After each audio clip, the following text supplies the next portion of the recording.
lalaot yun, no? Alin? Ayun, okay. Oo, hinihintay lang panahon, tamang panahon. Wala ang trabaho eh. Ang tamang panahon. Wala ang trabaho eh. Ay, Sayang kaya pang walang pigit. Sabaw eh. At saka yung pulis. Bigyasan. ilagay ang Bro Russell, yung gama mo, lagay mo ulit yun.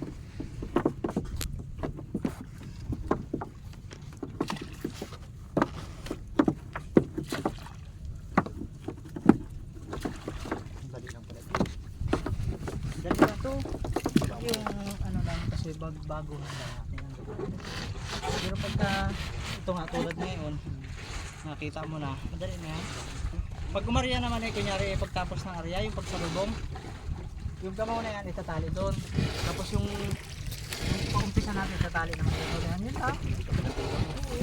Tapos yun, itatali. Atake naman. Paano pa nga ito yung satrapan? Nakajim po naman, kako naman. Nakatim po naman. Talaga. Ba yan, tama kung nakita nyo yung start nyo. Kung yun ay titig lahat dito.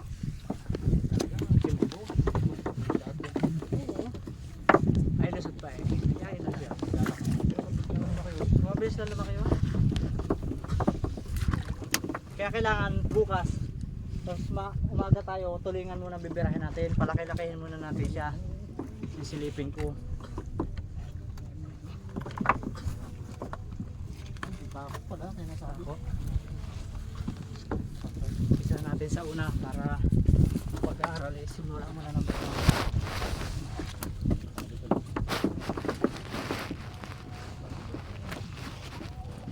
Kaya pakiabot na po muna yung bato dyan sa kamaruti natin. Daw eh, oh.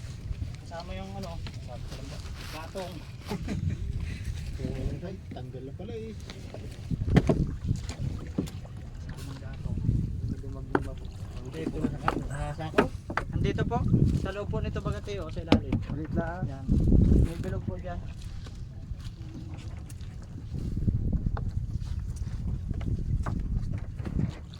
Kaya mahirap din yung pagpapalit-palit baga ng kasama. Tuturuan mo, Ros. Hindi na naman sasama. Iba na naman kasama. Turo na naman. Back to grade 1 na naman. Ay sus. Si ano, pala nasukot si Balong eh. Wala na, bayaw eh. Punta na sa... Napunta na sa kabilang ano. Yan dyan po. Kahapon lang sumigaw sa akin yun eh, nakamotor eh. Umiyaw pala. Oo. Kahapon isang araw. Masa mambura ang trabaho noon? Baka. Doon yung kargahan ito, yung papagawa nga.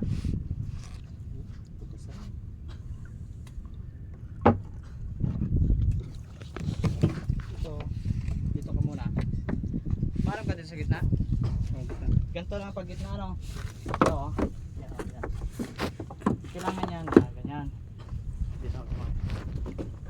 Ito ang gitna, ang proseso nito, laging may tirang counting ganyan para nakakaikot. Sa gamaw naman ganyan, yan, oh. Patak-patak lang. So yan. Ibig sabihin, pinapasayaw-sayaw ng ganyan para nakasalansan baga pag ano ganun, no? Dito naman sa gitna, dito ka muna bro. Dito naman ako sa ano. Dito naman ako sa bro. Kita mo na, huwag mo na tungtungan yan, doon ka na sa baba. Yan, tungtungan mo na yung labas.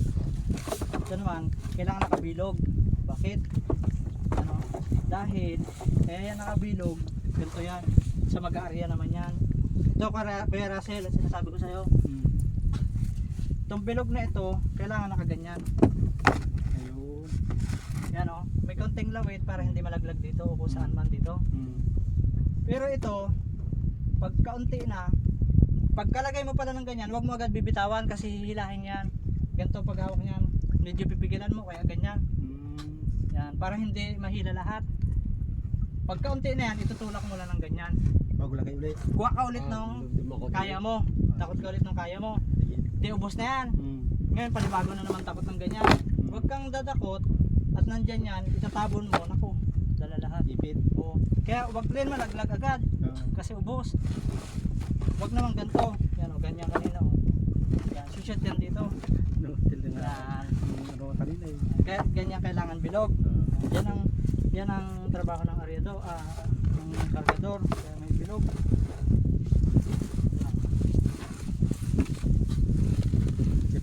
Itong manggamaw, ari yan di bilog ito yun. Oo, hindi yan. Ang karga naman ng gamaw, hindi bilog. Hanggang dito naman ang yung gamaw, di ka? Pag ganun-ganun lang yan. Oh. Yan. Ganun-ganun. Hanggang itaas yan. Pag ganun-ganun. Yung gitna, lalagyan mo lang siya ng konti. Kailangan yan, walang lambat eh.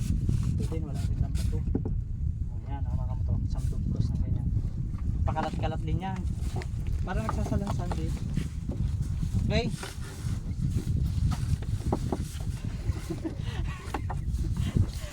Ganyan talaga.